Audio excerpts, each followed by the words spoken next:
इस वीडियो में हम शारीरिक शिक्षा के इतिहास के संबंध में अन्य प्रश्न हल करेंगे। इससे पहले हम इसके पहले वीडियो में 30 प्रश्न हल कर चुके हैं। सभी प्रकार की PDF Telegram channel goal by Swami sir पर उपलब्ध रहती है।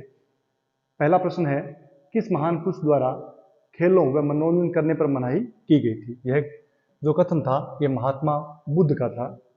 राजपूत राजाओं व राजकुमारियों का मुख्य शौक क्या था? ये सारे ही क्रियाएं की जाती थी, लेकिन सबसे महत्वपूर्ण जिस पर उनका शौक था वो था शिकार। फारसी भाषा में चौगान पर आधारित नूर सिपहर नामक ग्रंथ किसने लिखा था? इसके अंदर ही कई क्वेश्चन छुपे हुए हैं।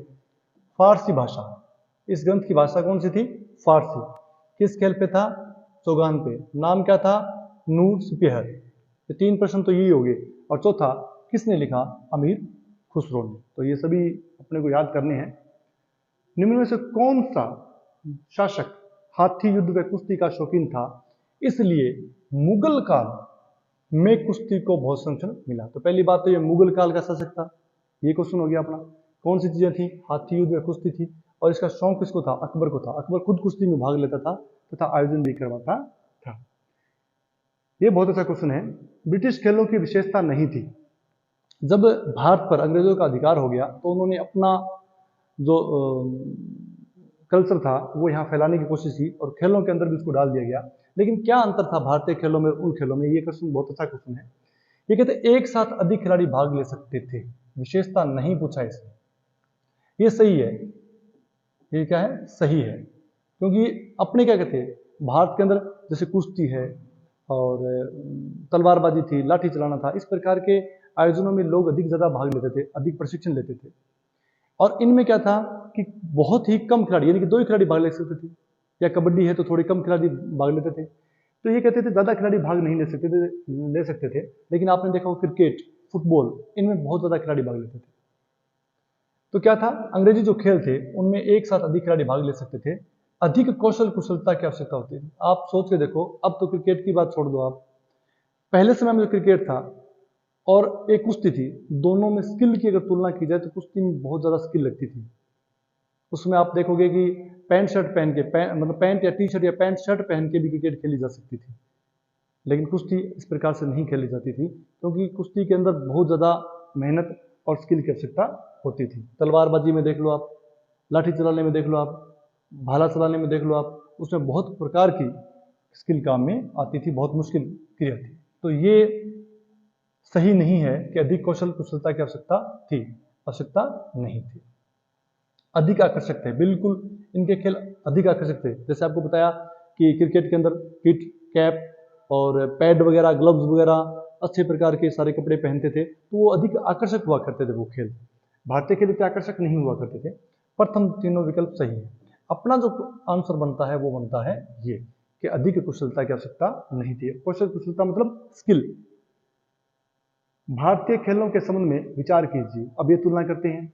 इनके इतिहास के बारे में विशेष जानकारी नहीं मिलती है, जबकि और कोई खेल देख लो आप। कबड्डी का आविष्कार किसने किया, कब किया, अपने को पता नहीं है। लेकिन बास्केटबॉल को किसने किया, ये पता है। वॉलीबॉल का किसने किया, ये पता है। टेनिस का किसने किया, ये पता है। लेकिन भारतीय खेलों के बारे में ऐसी जानकारियां, उनके इतिहास के बारे में जानकारी अपने को नहीं मिलती है। तो ये बात सही है। ये बात क्या है? सही बात है। खेलने के लिए विशेष योग्यता की आवश्यकता की जरूरत नहीं थी। बिल्कुल थी। आवश्यकता की बिल्कुल जरूरत थी। ये कथन गलत है इसका। इनके जन्म दिनांक के बारे में जानकारी नहीं है। बिल्कुल सही बात है, कोई जानकारी नहीं है। ऋषि मुनियों द्वारा उस्ताद के रूप में शिक्षा दी जाती थी। जैसे आप देखो द्रोणाचार्य, जिन्होंने कौरव पांडवों को शिक्षा दी थी, तो क्या था, जो ऋषि मुनि थे वही कोच या उस्ताद का कार्य करते थे। तो ये बात भी सही है। तो अपना जो ऑप्शन हो जाएगा वो हो जाएगा बी। जिम्नेजियम का पितामह किसे कहा जाता है? जिम्नेजियम का पितामह किसे कहा जाता है?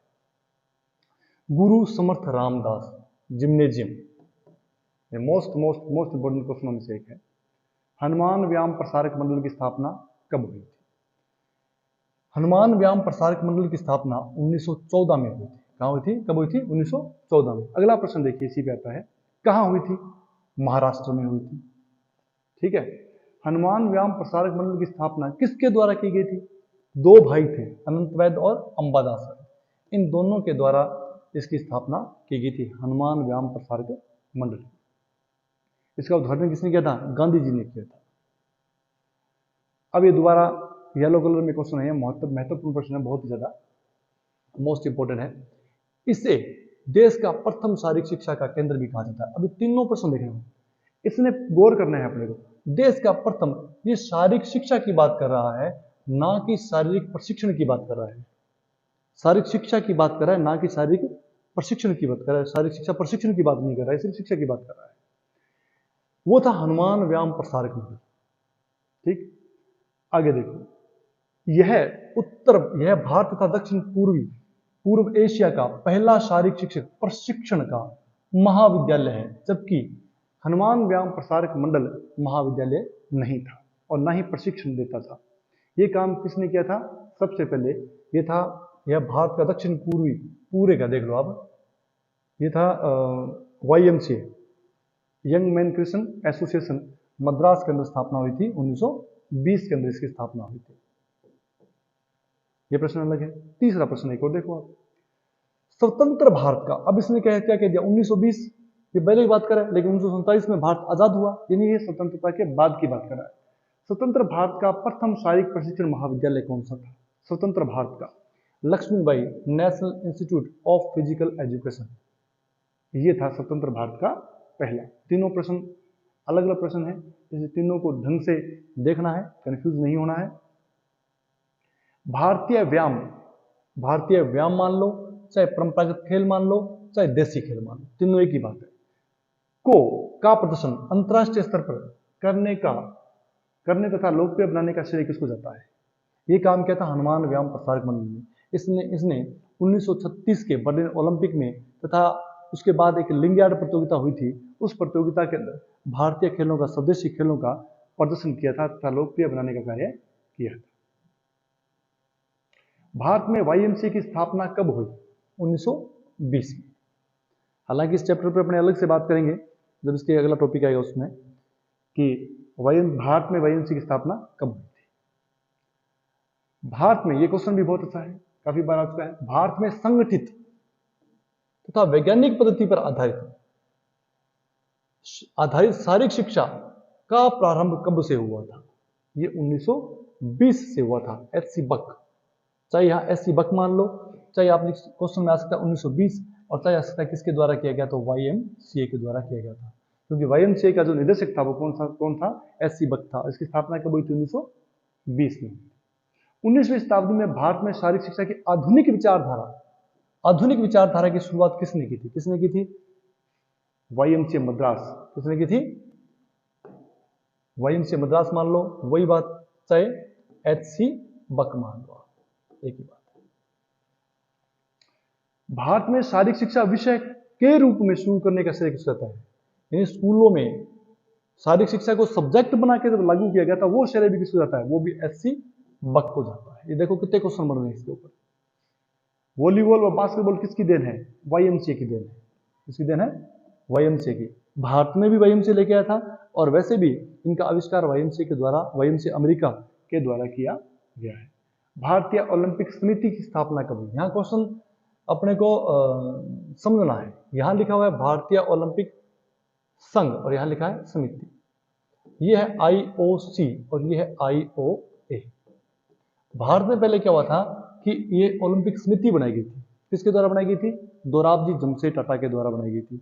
और इसके बाद में 1924 का जो अपने ओलंपिक खेल हुआ था, उसके अंदर भारत की ओर से टीमों ने भाग लिया था, और वो कैंप YMCA के कॉलेज में ही या महाविद्यालय के अंदर आयोजित करवाया गया था, और टीम के जो मैनेजर थे वो SC बक थे। लेकिन उसके बाद में क्या हुआ? 1923 के बाद में आधिकारिक रूप से 1927 में संगठन बना, तो उसका नाम था IOA था, यानी कि भारतीय ओलंपिक संघ था। पहला प्रश्न करते हैं, भारतीय ओलंपिक संघ का प्रथम अध्यक्ष कौन था? दोराबजी जमशेद टाटा, ये इसके प्रथम अध्यक्ष थे जब इसकी स्थापना हुई थी आधिकारिक रूप से 1927 में। भारतीय विश्वविद्यालय संघ की स्थापना कब हुई थी? ये साथ में लिख दिया है, 1925 में। द्वारा किस प्रकार की प्रतियोगिता का नियोजन यानी कि आयोजन व गतिविधियों को बढ़ावा दिया जाता है, यानी कि उसका विकास किया जाता है? किसके द्वारा किया जाता है? ये अंतर विश्वविद्यालय प्रतियोगिताओं को बढ़ावा देता है। इंटर यूनिवर्सिटी जो प्रतियोगिताएं होती हैं उनको ये बढ़ावा देता है। ये बहुत अच्छा क्वेश्चन है। नेतृत्व प्रशिक्षण कार्यक्रम 1940 में शुरू हुआ था का संबंध किससे है? पुरुष से, महिला तथा पुरुष से, सरकार के अधीनस्थों से। यहां प्रशिक्षण महिलाओं के लिए था। एच.सी. क्रो बक की पत्नी का नाम था मैरी क्रो बक। इसके द्वारा 1940 में महिलाओं में नेतृत्व यानी कि लीडरशिप डेवलप करने के लिए यह प्रशिक्षण दिया जाता था। एनसीसी की स्थापना कब हुई? 1948 में। ताराचंद समिति का गठन कब हुआ? जब भारत स्वतंत्र हुआ उसके बाद में खेलों के उत्थान के लिए एक समिति का गठन किया गया था 1948 के अंदर, और उसके अध्यक्ष थे ताराचंद मेहता। इसलिए इस समिति का नाम ताराचंद समिति कहा जाता है। निम्न कथन किस खेल व्यक्तित्व से संबंध रखते हैं? ऐसा कौन सा है, ये कह दे रखा है, जिसको राष्ट्रीय खेलों का जनक कहा जाता है? राष्ट्रीय खेल मतलब नेशनल गेम्स जो थे उनका जनक, उसकी शुरुआत किसने की थी, किसके प्रयासों से हुई थी? दूसरा, एशियाई खेलों का कुबर्टीन कौन था जिसने ओलंपिक खेलों की शुरुआत की थी? और ये उपमा किसको दी गई थी जिसने एशियाई खेलों को शुरू करने का काम किया था? और वो काम किया था भारत के अंदर जीडी सोंधी के द्वारा किया गया था। इसलिए ये दोनों कथन जो संबंध रखते हैं वो जीडी सोंधी से रखते हैं। प्रथम एशियाई खेलों का आयोजन कब करवाया गया? नई दिल्ली में हुआ था, 1951 के अंदर हुआ था, नई दिल्ली।